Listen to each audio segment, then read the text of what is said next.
I think almost everything else has been said. I do want to, again, encourage everyone to really think back and look at the broader picture of where we've come.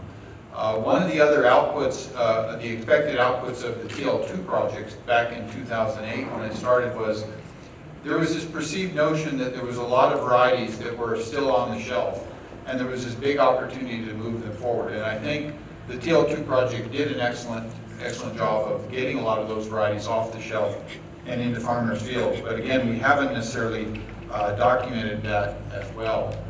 And then in TLIII, we decided that we needed to really focus on modernization. And so that's when we began to really talk about this idea of efficiency, getting more generations per year, adopting modern tools, best practices from the private sector, and really trying to up our game in what we're doing. So in the past, I described it as we were from the Gates Foundation view, we were investing in an old car factory to go faster, and in TLIII. But in TLIII, we were saying, let's build a better factory, and let's move the process faster and more efficient.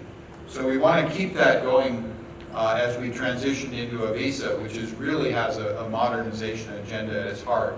So really, and I think this is good, especially for the young breeders.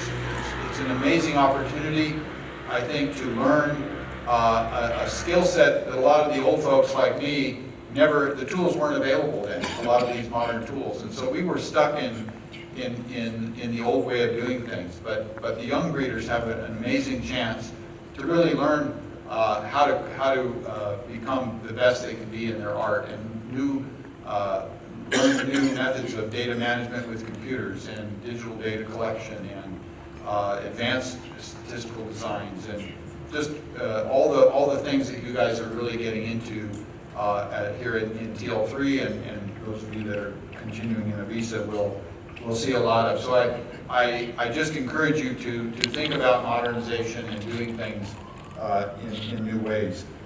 So yeah, I guess I wanted to end again. There's been a lot of thank you of people, and thank our Tanzania host in particular.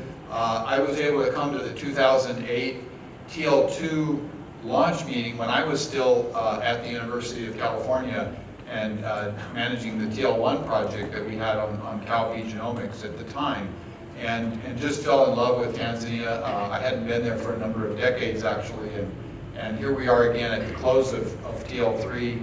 And again, it's been mentioned, Tanzania is such a warm hosting environment, and I want to thank our host for that again. So thank you.